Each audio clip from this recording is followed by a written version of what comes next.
গতকাল জাতীয় ঐক্যমত্য কমিশনের সাথে একটা বৈঠকে প্রধান উপদেষ্টা বিতর্কিত 3টা নির্বাচনের সাথে জড়িত সংসদ নির্বাচন আয়োজনে জড়িত সাবেক প্রধান নির্বাচন কমিশনারগণ ও নির্বাচন কমিশন সচিবালয়ের সচিবদের ভূমিকা তদন্তে অবিলম্বে একটি কমিটি গঠনের জন্য সংশ্লিষ্ট কর্মকর্তাদের নির্দেশ দিয়েছেন।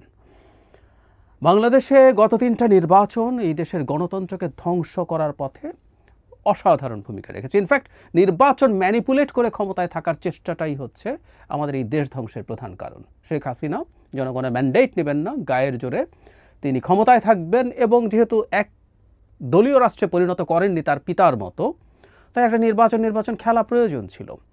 এখন প্রশ্ন হচ্ছে 3টা নির্বাচন নিয়ে কতটুকু কি করা যাবে। আমরা যদি খেয়াল করি 2014 এবং 2024 সালের নির্বাচনে মোটা দাগে ভয়ঙ্কর রকম কারচুপি হয়নি। ভোটের পার্সেন্টেজ বাড়িয়ে টাড়িয়ে দেখানো হয়েছে, সেটা ঠিক আছে। যেমন 2014 সালে নাকি 40% ভোট, মানে যে সিটগুলোর নির্বাচন হয়েছিল 5 জানুয়ারিতে, ভোট যেগুলোতে হয়েছিল সেটা সংখ্যায় সম্ভবত 147-153টা বিনা প্রতিদ্বন্দ্বিতা হয়ে গেছে, সেখানে নাকি 40% ভোট কাস্টেড হয়েছে। মিথ্যা কথা। 24 সালে একই রকম ব্যাপার, প্রচুর মিথ্যাচার ছিল, সেটা একদিকে। এবং 24 সালে তুলনামূলকভাবে সম্ভবত মিথ্যাচার তুলনামূলকভাবে কম ছিল, কারণ ওখানে কন্টেস্টেড হয়েছে সিটগুলো তাদের মধ্যে। আমরা এটাকে আমি আর ডামির নির্বাচন বলে চিনি, বাংলাদেশে এটা লেখা থাকবে এইভাবে। আমরা নিশ্চিতভাবেই চাইবো অন্য দুটো কমিশন নিয়ে প্রচুর কথাও, কিন্তু আমি দীর্ঘদিন থেকে 2018 যে কমিশন আছে সেটা নিয়ে কথা বলে যাচ্ছি, নুরুল হুদা কমিশন। আমি নির্বাচন ব্যবস্থা সংস্কার কমিশনে যখন কাজ করছি, ওই শুধু 18কে টার্গেট করে হলেও একটা আলাদা কমিশন তৈরির কথা জোর দিয়ে বলার চেষ্টা করেছি ব্যক্তিগতভাবে, বাইরেও বলেছি। ইনফ্যাক্ট এইসব কিছুর আগেও যখন শেখ হাসিনার রেজিম চলছিল, 18 নির্বাচনের অবিশ্বাস্য কতগুলো স্ট্যাটিস্টিক্স আছে যেগুলো দিয়ে আসলে খুব চমৎকারভাবে এই লোকগুলোকে, মূল কুশীলব যারা, পুরো কমিশন, সিইসি এবং আদার কমিশনার্স এবং নির্বাচন কমিশনের যিনি সচিব থাকেন 18 সালে যিনি সচিব ছিলেন হেলাল উদ্দিন, তার কথা কেউ আমরা ভুলব না নিশ্চয়ই। ওই ভদ্রলোকের পর রিওয়ার্ডেডও হয়েছেন, তিনি এলজিআরডিতে সিনিয়র সচিব হিসেবে গেছেন। এমনকি তার সময় শেষ হওয়ার সময় তাকে প্রমোদ ভ্রমণ করিয়ে আনানো হয়েছে শিক্ষা সফরের নামে ইউরোপে। এগুলো আমাদের মনে আছে, যেহেতু প্রচুর কথা বলেছি, স্মৃতিতে আছে, জল করছে।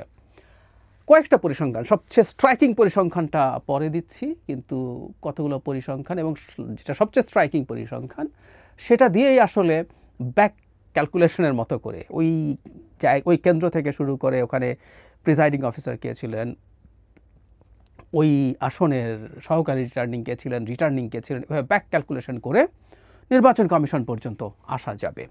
এমনি কতগুলো, মানে ওই নির্বাচনে 99% ভোট পড়েছিল 127টা কেন্দ্রে, 98% পড়েছে 204টা কেন্দ্রে, 97% 358, 96% 516, 96, তার মানে হচ্ছে 96 থেকে 100% ভোট পড়েছে 1418টি ভোট কেন্দ্রে। 90-95% ভোট পড়েছে, খেয়াল করি 90 থেকে 95, 6484টি কেন্দ্রে, মানে 90%-এর বেশি ভোট দিচ্ছে। 80 থেকে 89% ভোট পড়েছে 15719টি ভোট কেন্দ্র, আর 70 থেকে 79 পড়েছে 10,053টি কেন্দ্রে। ইন্টারেস্টিং আরও যে পরিসংখ্যান যেগুলো আসলে ব্যবহার করতাম আমরা প্রচুর, 75টি আসনে 587 কেন্দ্রের সব বৈধ ভোট একটা কেন্দ্রে পড়েছে, একটা মার্কায় পড়েছে। এর মধ্যে 586টার সব ভোট পড়েছে নৌকা প্রতীকে, এবং একটাতে ধানের শীষ প্রতীকে সব ভোট পড়েছে। মানে একটা কেন্দ্রে 587টার মধ্যে 586টাতে সব ভোট নৌকা পেয়েছে, আর একটায় সব ভোট ধানের শীষ পেয়েছে। 1177টি কেন্দ্রে বিএনপি 0 ভোট পেয়েছে। মানে বাংলাদেশের মতো দেশে বিএনপির মতো একটা দল 1177টা কেন্দ্রে 0 ভোট পেয়েছে। 2018 সালের নির্বাচনে আওয়ামী লীগের ভোটের পার্সেন্টেজ পেয়েছে তারা, সেটা হলো 82.24%। আর 1973 সালের নির্বাচনে মুজিবের দল পেয়েছিল, শেখ মুজিবের যে আওয়ামী লীগ, তারা 73% ছিল, এবং 70 সালে যেই নির্বাচন হয়েছিল, এখানে কলাগাছ জিতছিল, সেখানেও 74% ভোট পেয়েছিল। এরকম আরও বেশ কিছু ডেটা আছে, কিন্তু সবচেয়ে জরুরি যে ডেটাটা, যেটা দিয়ে আসলে সব কাজ করে ফেলা সম্ভব, সেটা হচ্ছে 103টি আসনের 213টি ভোট কেন্দ্রে শতভাগ ভোট পড়েছে। আবারও বলছি, 103টি আসনের 213টি ভোট কেন্দ্রে শতভাগ ভোট পড়েছে। এই যে 213টা কেন্দ্র, এটা আমি আওয়ামী লীগের সময় প্রচুর বলতাম যে এই 213টা কেন্দ্রকে যদি আমরা টার্গেট করি, মানে 99% ভোট পড়েছে এরকমও অনেক কেন্দ্র আছে, কিন্তু টেকনিক্যালি কেউ বলতে পারেন, যদি আমরা খুব ভালোভাবে যদি খোঁজ খবর করি, তাহলে দেখা যেতে পারে যে 1% ভোটারের মৃত্যু অথবা অন্য জায়গায় থাকার সম্ভাবনাগুলো যদি ওই সময়কার সার্ভেটা করা যেত, তাহলে সেটা করা যেত, সেগুলোকেও এর মধ্যে আনা যায়। কিন্তু 100% ভোট কোনোভাবেই এটাকে জাস্টিফাই করা যায় না। একটা কনস্টিটিউয়েন্সিতে ভোটার তালিকার কোনো মানুষ মারা যায়নি, কোনো মানুষ দেশের বাইরে নেই, কোনো মানুষ এলাকার বাইরে নেই, এটা টেকনিক্যালি ইম্পসিবল। সো চোখ বন্ধ করে এই 213টা কেন্দ্রে ভোট ডাকাতি হয়েছে, রাতে সিল মারা হয়েছে। এখানে যারা কেন্দ্রগুলোতে প্রিসাইডিং অফিসার ছিলেন তাদেরকে ধরা, এবং এটার সাথে ধরে ক্রমাগত আসতে থাকবে, কারণ এই 213টাতে এই ঘটনা ঘটেছে, এবং এটার সাথে জড়িত অনিবার্যভাবেই এগুলো ধাপে ধাপে সহকারী রিটার্নিং অফিসার পর্যন্ত যাবে, কারণ তারা এগুলো রিপোর্টেড হওয়ার কথা। রাতের ভোট যদি হয়, তারা কী করেছেন, তাদের কী ব্যবস্থা নিচ্ছেন, তারা এবার পরবর্তীতে এসে তারা নির্বাচন কমিশনকে এটা জানিয়েছেন কিনা, নির্বাচন কমিশন কী করেছে। আমাদের মনে থাকার কথা, যখন এরকম এই কম্পাইলেশনের কাজটা সুজন করেছে, তারা খুবই গুরুত্বপূর্ণ একটা কাজ করেছে। এটা ডেটা, পাবলিকলি অ্যাভেলেবল ডেটা নিয়ে তারা এটাকে কম্পাইল করেছেন, খুবই ভালো একটা কাজ হয়েছিল, সেটা তারা করার চেষ্টা করেছেন। এবং যখন নির্বাচন কমিশনকে জিজ্ঞেস করা হয়েছে, তারা বলছেন সেটা কেউ অভিযোগ করেনি, মানে এটাকে এড়িয়ে যাওয়ার চেষ্টা করেছেন। এই প্রসঙ্গে আমি আরেকটা জিনিস একটু যোগ করে দিতে চাই, আওয়ামী লীগের সময় প্রচুর বলতাম, টিআইবি নির্বাচনে খুব অল্প সময়ের মধ্যে তারা একটা সার্ভে করেছিল 50টা সিটে, র্যান্ডম স্যাম্পলিং করে। এর মধ্যে 47টা সিটে তারা কোনো না কোনো ফর্মের অনিয়ম পেয়েছে, 47টা, তার মানে 94%। 33টা সিটে রাতে সিল মারার প্রমাণ পেয়েছেন তারা, মানে 66%। এটা আরও বেশি নিশ্চিত তারা তাদের সার্ভেতে পেয়েছেন। মজার ব্যাপার, তারা বলেছিলেন যে এই ব্যাপারে সাপোর্টিং ডকুমেন্টস তাদের কাছে আছে, এবং আওয়ামী লীগ তখন মেঠো বক্তৃতা করতো তাদের বিরুদ্ধে। বহু সময় আওয়ামী লীগের লোকজনকে চ্যালেঞ্জ দিয়েছিলাম যে টিআইবির বিরুদ্ধে একটা মামলা করেন, কারণ টিআইবি আপনাদেরকে নিয়ে ভয়ঙ্কর মিথ্যাচার করছে। আপনারা কগনিজেন্স নিচ্ছেন কিন্তু, কারণ আওয়ামী লীগ শোরগোল করছে, টিআইবির বিরুদ্ধে কথা বলছে, তাদের ফান্ড কোত্থেকে আসে, এটা কোথায় দেখে নেব, তারা পশ্চিমাদের হয়ে এসব মিথ্যা কথা বলছে, কিন্তু লিগাল কোনো অ্যাকশনসে যায়নি।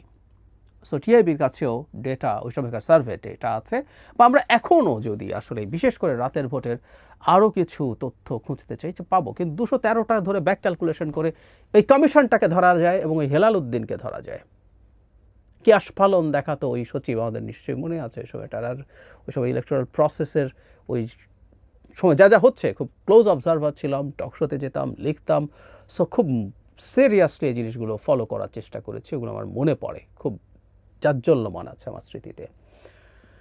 আমরা 3টা নির্বাচন নিয়ে কাজ করব, এটা দীর্ঘমেয়াদী কাজ হবে, এটা চলতে থাকুক, একটা রীতিমতো কমিশনের মতো তৈরি হওয়া দরকার। তারা বাকি দুটোও করবেন, কারণ 14 সালে তো আসলে বিএনপি যখন নির্বাচনে আসেনি, তখন টেকনিক্যালি এই রকম ডাকাতি আওয়ামী লীগকে করতে হয় নাই।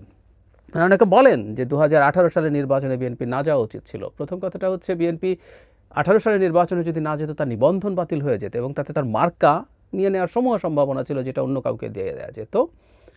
এবং তার চাইতে জরুরি কথা, ওই নির্বাচনটায় বিএনপি গিয়েছিল বলেই আওয়ামী লীগের আসলে কবর রচিত হয়েছে। আমি এভাবে বলি, 29 তারিখ রাতের বেলা আওয়ামী লীগ সুইসাইড করেছিল, আমি এভাবেই বলি। আমি ওই সময় ওই তারিখকে সামনে রেখে যখন ভিডিও করেছি, আমি ঠিক এরকম হেডলাইন দিয়েই করেছি। ওই দিন আওয়ামী লীগের দল হিসাবে টিকে থাকার ন্যূনতম সম্ভাবনাটা শেষ হয়ে গিয়েছিল, এবং ওই দিনই আওয়ামী লীগের এর আগ পর্যন্ত যে একটা ফ্যাসিস্ট দল বলি আমরা, সেটা শেষ হয়ে গিয়েছিল। এরপর আপাদমস্তক একটা মাফিয়া রেজিমে পরিণত হয়েছিল আওয়ামী লীগ। সো বিএনপি ওই যাওয়ার কারণে তাদেরকে ওই বিভৎস কারচুপিটা করতে হয়েছে। কারচুপি 24ও হয়েছে, কিন্তু 18-র মতো করে হয়নি, রাতের বেলা সিল মেরে দিতে হয়েছিল। সো 18কে প্রধান টার্গেট করে দীর্ঘমেয়াদী কাজ চলুক। আমি মনে করি ভবিষ্যতে যে নির্বাচিত সরকার আসবে, তাদেরও উচিত হবে এই তদন্তগুলো করা, এই তদন্তে দোষীদেরকে খুঁজে বের করা, তাদেরকে পর্যায়ক্রমে শাস্তি দেওয়া। তবে খুব গ্রাসরুটে চলে যাওয়া স্টাফ, এবং এখানেও রাইটলি যেটা করছেন মূলত কমিশন এবং সচিব এই পর্যায়ে পর্যন্ত, এবং আমি শুধু তা না, আমি আসলে রিটার্নিং অফিসার পর্যন্ত যাওয়া উচিত বলে মনে করি। রাতের ভোট যে করেছেন যেসব জেলা প্রশাসক, বা জেলা প্রশাসক না বলাই উচিত আমাদের, আসলে ডেপুটি কমিশনার যারা আছেন তাদের পর্যন্তও যাওয়া দরকার আছে। এরা